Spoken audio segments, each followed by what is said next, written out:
But they preferred working with survivors. Yes. And so did the professionals. Thank you And so much. why? I appreciate it. Because when you work with the elderly in these situations, sometimes those elderly can be difficult to work for. They can be demanding, they can be difficult, they can be ornery. But with survivors, they took all the negative attitudes and put it on the Holocaust. They removed the moral onus. The Holocaust explained everything. Even if some of these people were unpleasant their whole lives and would have been unpleasant if they had never been there, when American-born Jews behaved the same way, they got annoyed with them because there was nowhere to shift the moral onus. The Germans became responsible for any behavior that the professionals didn't like. And so they found it easier to work with them, even though they were more demanding. The CNAs, those are certified nursing assistants, which are low income, low education, often non-white, say the survivors are looking for love and companionship. Because what some of the survivors were able to do is they would turn the professional into fictive kin. They would treat the professionals like they were relatives. They would create family. And they would sometimes manage the professional. And by that I mean they got whatever they wanted, which may not be a bad thing, but theoretically that's not supposed to happen. Supervisory staff said they took up more time, they had compliance problems, they declined services, but it's more work, and they want to continue working with them. For the same reason, I understand them. Germany explains everything. So they had a different experience, and we identified differences, and we can do training.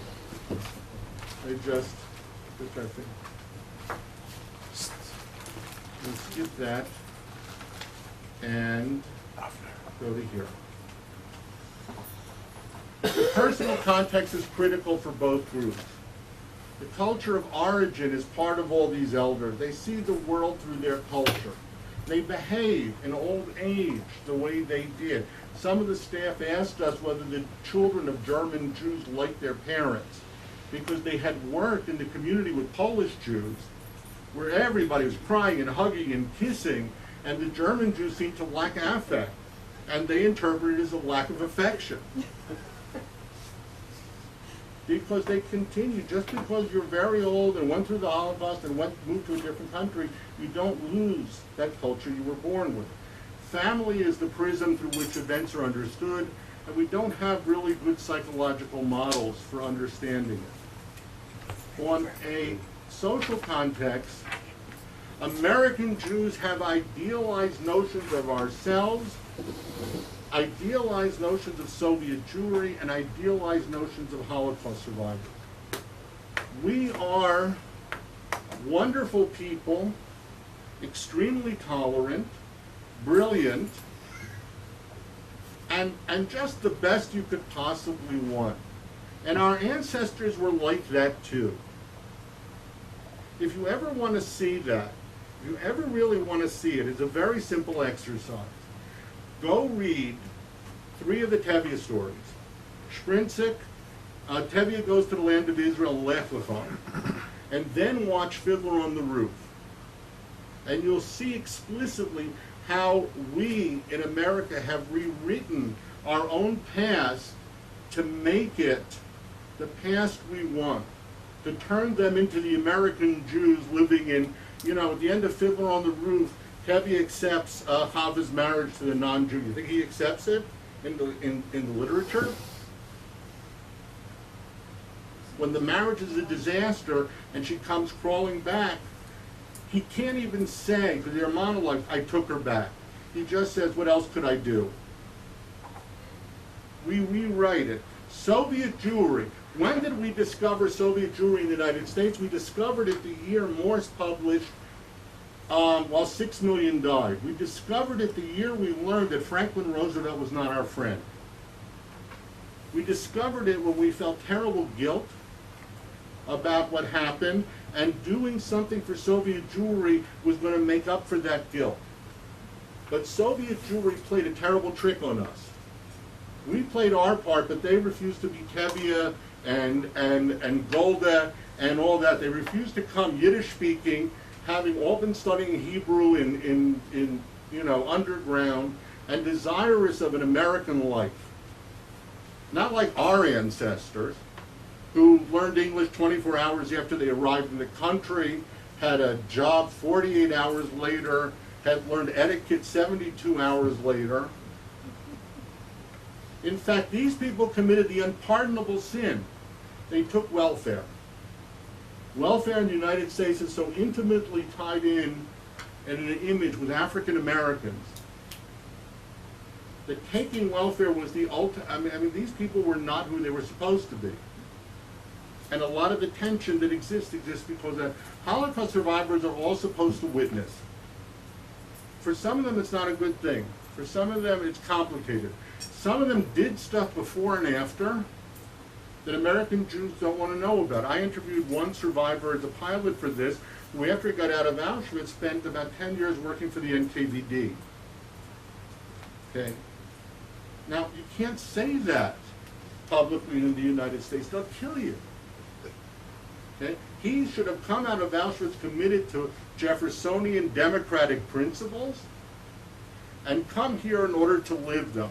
The fact he clearly worked for the NKVD, was eventually purged by the Polish Communist Party, and that's how he got here, is, you know, it didn't happen. It's a major issue for the community. And the Holocaust itself becomes one of the most divisive events. It's not the event that brings these communities together, it's the event that tears them apart. Because the Soviet experience is not the actual Holocaust experience, and the American version of it is not the Holocaust experience. The Holocaust, if you look at the National Jewish Population Survey, is the central, most important thing in being Jewish, according to most American Jews, but it's a very peculiar Holocaust. If you want to know what the Holocaust is in American Jewish life, walk into any big bookstore and go to the Jewish Studies section. There's only two kinds of books.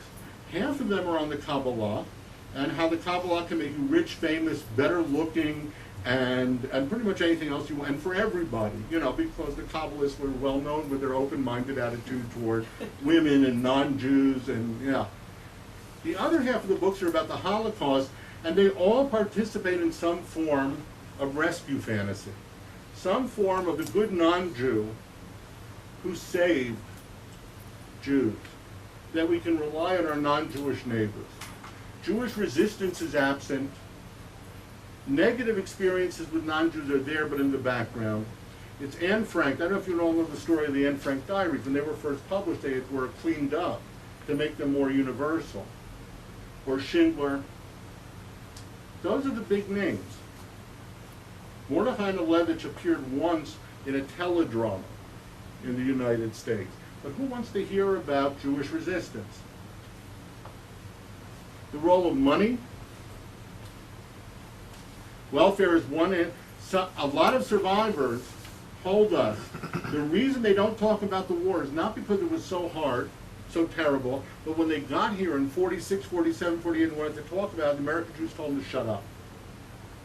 They told them, we won't want to hear about it. Life was tough here, they were rationing. No, people really said that. And some of the survivors said, you know, American Jews got interested in us when the claims conference money became available. The anger is palatable, but most American Jews are completely unaware of it. But it does help shape the experience. The Holocaust really comes to be almost a key defining factor in the separation of communities that American Jews think of as united. And the status under American law, as I said, the Soviets come under special rules. They move to the top of the queue often, and American Jews go berserk. Because refugees, if you come as a refugee, you go to the top of the queue. If you come as an immigrant, it's goodbye and good luck. Do they still get the refugee status, or it's Well, it's complicated. Right now, see, this has probably more to do with how we feel about the current Russian government than anything else. So it kind of depends where you come from, the story you tell. Some of them come as immigrants, now some of them come from family reunification. So a few of them still come as refugees. It's a very common, and the legal situation for these people is I can't follow it. I've had it explained to me 15 times. Very complicated. If someone comes to No, Israel. let's take questions at the end, sir. Why would I bring in Chaim Nachman Bialik and the Bir HaHaregan? It's one more reminder that trauma and these events occur in a context. After the Kishinev pogrom, what did Bialik say to them? He went after them. He criticized it. He said, as you've been, Tisha Shnortem, Kain Tishnoru. And what did we do with Bialik? We made him the national poet. It is context. It's context. And the context of Holocaust survivors and Soviet Jews coming into the United States is coming into an American context, and it shapes their experience there. And what American Jews need, what American Jews want, shapes their experience, because as much as we say we want them, it's something we want from them. And finally, I'll give the last word to the survivors. This is from the Jugendhymn in the Vilna Ghetto. Nobody, I think, ever put it together better. We'll forever connect our yesterday with today. The past still shapes them, but it's a past that we in the United States do not really understand, and that shapes the interaction. And that's all I gotta say.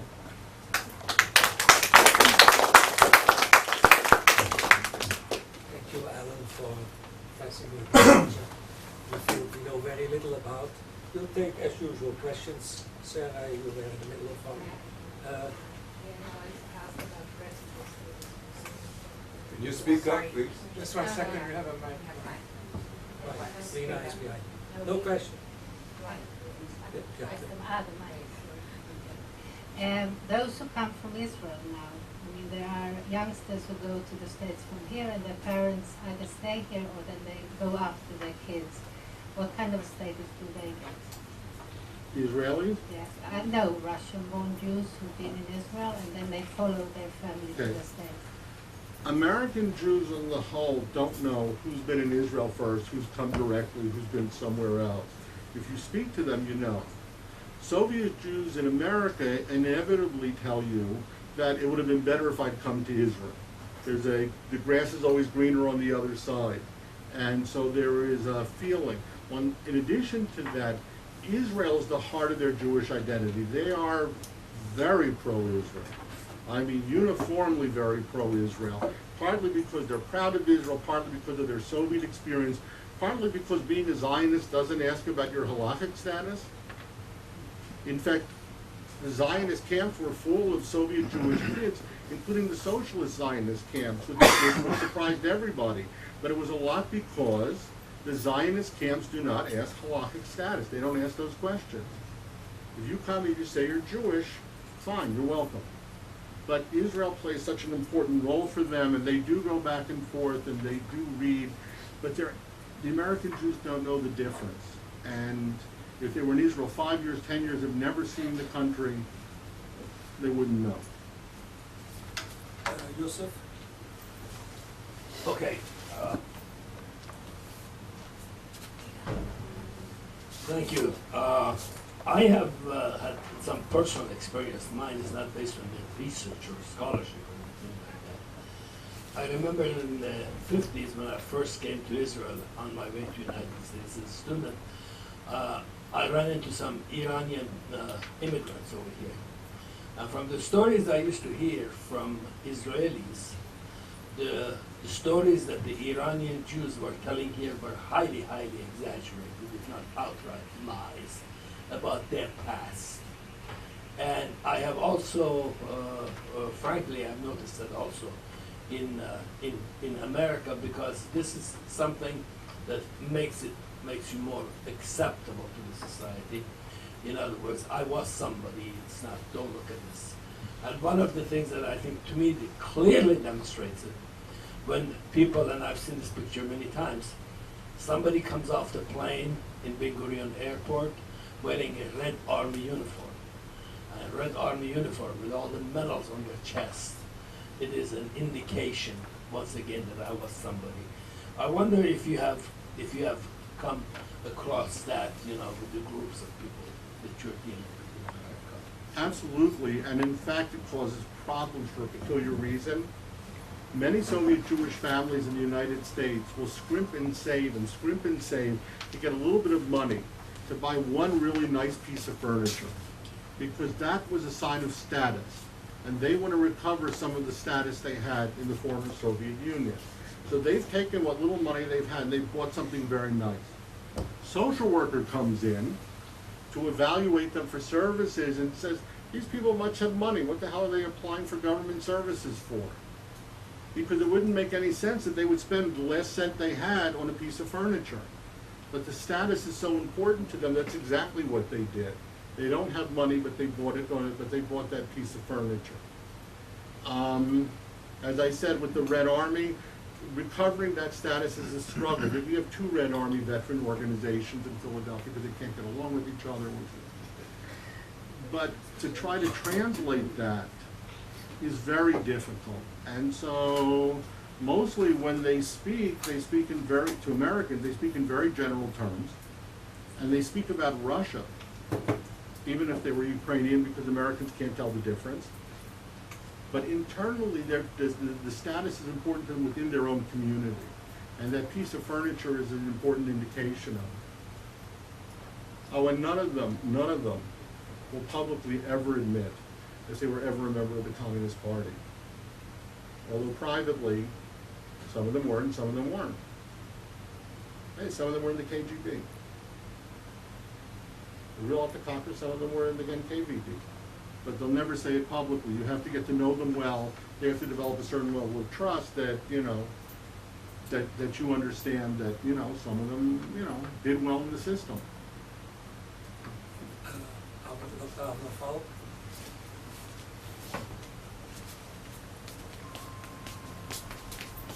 Thank you. Is it on? Yes, thank you for an interesting lecture. I want to ask you something concerning the integration or lack of integration of the formerly Soviet Jews into general society. We have this problem in this country where we have a joke saying that among the 1.3 million Jews, the 1.3 million Russians that came to Israel, there are also some Jews among them. And we see that many of them do not really integrate that well. In the sense, many of them do, I should say. They integrate into work, they integrate into the language. The younger people more so, I think, than the older ones. But some of them, and a sizable number of them, do not really integrate or even wish to integrate, and many of them still live in the Russian language and the Russian culture. They read Russian language newspapers, they speak Russian. Even young soldiers in the army were formerly Russian or Soviet Jews. Even those who are born here but grew up in Russian-speaking homes, they still speak Russian among themselves. So my question is, we had this actually about 70 years ago with German Jews that came here, many of them in spite of their will. They came here because they had no other choice. They had to leave Germany under Hitler and the Nazis and the persecutions. They came here, they lived in kind of close-knit communities, speaking German, reading German, living in German culture as if they had never actually left Germany. Now, I think there is some similarity between the Russian Jews of today in this country and those German Jews of the 1930s. So my question to you is, would you say that, I know it's hard to generalize because there are many different groups, but would you say that this kind of problem does exist among the population that you're dealing with? Yes, it does. And remember, but because this is not a Jewish society, what happens is you have separate Jewish communities. You have the Soviet Jewish community, you have the Israeli, we have our Orthodox, we have our left wing, our right wing, and there's nothing to bring, in Philadelphia, one of the big problems is they're splitting up. So there's nothing that brings them together. We have 5 Soviet newspapers. Some are published locally, some not. All in Russian. And for the older people, even though they're English language classes and stuff today, and even the middle generation, much more comfortable in Russian. Some of the assimilation they did was getting in touch with the Ukrainian community, because the Ukrainians who come in the 40s and 50s, in an attempt to preserve Western Ukrainian, which they assumed the Soviet would wipe out, they taught it to their children. So Ukrainians my age and younger can speak Ukrainian in the United States. So they found them as somebody they could communicate with. So, you know, who do you assimilate with? You know, because American Jews cannot speak a word of Russian. And so they have a separate life. In fact, they've even duplicated another thing that happened to the Jews that came to the United States from Eastern Europe in the 1880s and 1890s. After a few years, they started getting nostalgic. They started writing songs like Romania and the Green cuisine, or how bad it was in the States, and back in Romania everything was wonderful. I've heard those songs now.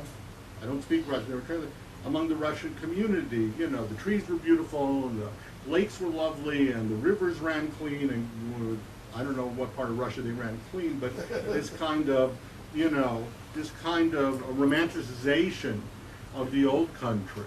The other thing, by the way, it's interesting, and that's unrelated to your question, but it is something interesting. Although most of these people were very secular and socialist and whatever, you know what a lot of them said the hardest thing was leaving? The graves. The family graves.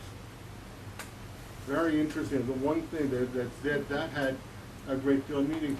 Those people in the Northeast are unknown. In the Northeast of Philadelphia, where they're concentrated, are unknown. I think half the reason I got my job was because they figured I understood these people and maybe I could explain them. I'm not kidding. You know, the research program is an agency that provides services to the elderly. That started a research program, and I got hired as the first director, and I think a lot of it had to do with they saw the Soviets as the most demanding, the most, well, to put it bluntly, dishonest group they had ever seen. They weren't used to people managing the system wholesale this way because they never dealt. It turned out, let me give you an example. Older people, we have senior centers and we have adult daycare. Adult daycare for people who are much sicker. But under American rules, if you need adult daycare, the government pays for transportation, not for senior centers. Well, somebody figured out that one of the diagnoses that gets you into an adult daycare is vertigo. And in a week, 98% of them were providing all the symptoms of vertigo. For them, it was, first thing, you do things collectively. And the second place, if the system isn't your friend, you know, you've got to manage it. Then they get it sent there. Then it turns out that they don't have vertigo. Then the agency tries to take away their right to go to the senior center, to the institution. Then they try to close down the institution because they knew damn well these people didn't have vertigo. And then in the most American of activities, the people who run that daycare hire a lawyer, and they sue us for violation of the religious rights of these people, arguing that some sort of systematic anti-Semitism. I mean, there is an American context to this. I don't know if you could do this anywhere else, but violation of people's civil liberties because of their religion is a major criminal offense. And so they go to court, where they cut some kind of a deal. But they got the American Civil Liberties Union, which is the major institution that protects civil liberties in the country, to defend them. So because nobody understands. So if I go into an organization and say they're all religious, everybody's going to say fine. And that is very, very complicated. A couple of synagogues have tried to reach out to them. The Chabad have tried to reach out to them. The Christian missionaries have reached out to them. And each one has had a few converts. But as a group, and also, as you said, in the last 10 years, I think 100% of the couples that have come have been intermarriages. But because the non-Jew in the couple is the same social economic class, same language, same background, they fit in perfectly, and they're all called Russian anyway. So, you know, they're all about as Russian as each other since they're all from Kiev. So they just work it out. The kids are, you call their home. Who's on the answering machine? It's the 14-year-old. Because only the 14-year-old can speak English well enough to leave a to create the message. Just to follow up, could you explain what it is you think makes you able to understand these people, particularly where other people cannot? What is it about your interest in them or your empathy for them, or what is it that helps you understand these people? Because we have this problem here too. It's not always easy to understand the people from this very different culture. There are really two things. One is my parents were East European immigrants. My family are all East European immigrants. And let me tell you, these people are real familiar. The Ukrainians are real familiar. I mean, remember, most Americans are now, it's the grandparent or great-grandparent who immigrated. Okay? For me, this is, some of it's real familiar. And, you know, they say in social science, you never do field work in a group where you can't tell what you're being lied to. Well, I can tell when I'm being lied to. In both, there is, looking at it as an American, there's a lot of continuity. So I see that, look, there, but for the grace of God, you know, my mother came from Ukraine. They left basically because my grandfather, after a short career as a socialist revolutionary where he didn't make any money, turned to raising horses for the Tsar, where you did make money, which unfortunately led to the uncomfortable experience in 1918 that everybody was looking for him. So, you know, he comes to the United States. My father was a Holocaust survivor. That's number one. Number two is the sense that these people can be understood. Everybody can be understood. In that if you open up yourself and you learn their history, if you learn their background, and I'm a sociologist. One big difference between me and say you as a psychologist, as a sociologist, I don't have to like anybody. I don't have to make a therapeutic alliance. I don't have to make that connection. I just have to understand them. My father was one of the first people to look at the Holocaust from a social scientific point of view. He wrote about class stratification in German concentration camps. So I was brought up believing you can study, you know, if you open yourself up. And I spent a long time reading their history and hanging out with them. Look, some of them are really nice people and some of them I wish I'd never met. But it's an individual thing. It's not, you know, it's not as a group. And I understand they manage things. Well, I saw people in my family do the same kind of management. But since they weren't speaking Russian, and since they were somewhat Americanized, and since they were Holocaust survivors, they got away with it.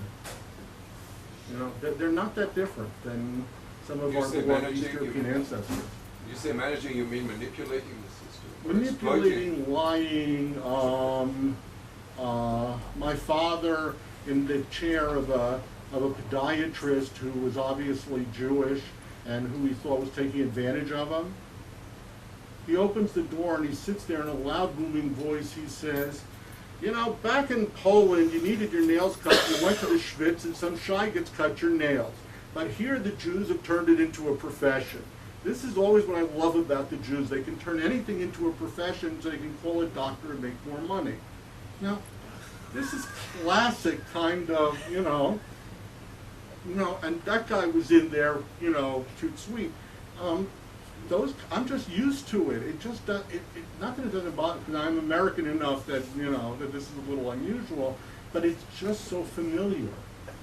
That's the best word for it. It's just so familiar. I know these people. I'm related to these people. Somehow, they're just not that different. Yes. First of all, thank you for your interesting and informative presentation. And you've certainly opened up this world to us quite a lot and given us a good look. What interested me is you had mentioned about the context of these Russians and Ukrainians, those Gentile Russians and Ukrainians in the Philadelphia area. I'd like to, if you could just tell us a little bit more about this relationship and what sort of interaction there might be. The long-term Ukrainian community are mostly people that came 45, 46 from Ukraine. Mostly right-wing in politics, unsympathetic to the Jews unsympathetic to them, and spending the next 20, 30 years refighting all the old fights. So there wasn't much contact, you know. In fact, there was very little contact. With Soviet Jewry, they didn't even get along because the Ukrainians wanted regime change, and the Jews just wanted an exit visa, so they couldn't even agree on that. And then the Soviets arrived. And all of a sudden, all the Ukrainians were saying to me, this is from that generation, they're on welfare. What kind of people go on welfare? You know? And they're Ukrainian, it's so Russified. It's not pure. Their idea of pure Ukrainian is Polonized Ukrainian. Okay? So all of a sudden, we're in the same boat together, having to take care of these lazy, good-for-nothing, dishonest immigrants from the Soviet Union. And it creates this peculiar kind of relationship. They don't want to have anything to do with the Ukrainian Baptists because they say it's not a real Ukrainian religion. The real Ukrainian religion is either Orthodoxy or Uniate Catholicism. So all of a sudden, they're struggling with this, and the fact they can understand each other, unlike the Jews, makes it worse, because then they know how badly they're being insulted. So it's interesting, language doesn't necessarily help. Language sometimes just makes things worse. The Baptists are sitting there, and this fascinated me. I went to a Baptist church and talked to them. Their English is even worse than anybody else's. It barely exists. I was working as an interpreter. The Ukrainians don't want them, the Jews don't want them, and the pastor comes over to me. A guy who's been here a short time, speaks no English, but has somehow managed to absorb the right prejudices. He walks up to me and says, we're not like the blacks, we're going to get off welfare. And I'm thinking that's quite an achievement in a short time to have begun to develop all the right prejudices to make you a white American. So you have these different groups. With the Ukrainians also, you know, there's a generational change. Their children are as likely to marry Jews because what did the Ukrainians do with their children? They made them all doctors and lawyers and scientists, and who are they meeting professionally? You marry in your social network. So they're marrying Jews, and they're bringing Jews into the family, which is not exactly thrilling to either side, but it's also reshaping the experience because they're, you know, and the last thing is that the Ukrainians who came here saw themselves political refugees. They wanted to overthrow Ukraine by force, okay? And they were planning it. All of a sudden, Ukraine becomes open with no war, no violent revolution. The same communists that were in charge Monday are in charge Tuesday. They've just changed their political thing. And these people finally go back, except in 50 years, they've idealized the country they left. They've idealized, just like the Jews did, that all these people were members of right-wing youth organizations that went to church. The only people that went to church were little old ladies. Nobody joined that right-wing youth organization, and they're disgusted. When I went to Ukraine, the people who said the worst things about Ukraine were the Ukrainians in America, who also had become more Americanized than they recognized and started complaining. Excuse me if it sounds like a stereotype, but I swear it's not. They started complaining, where's that good old-fashioned Ukrainian work ethic?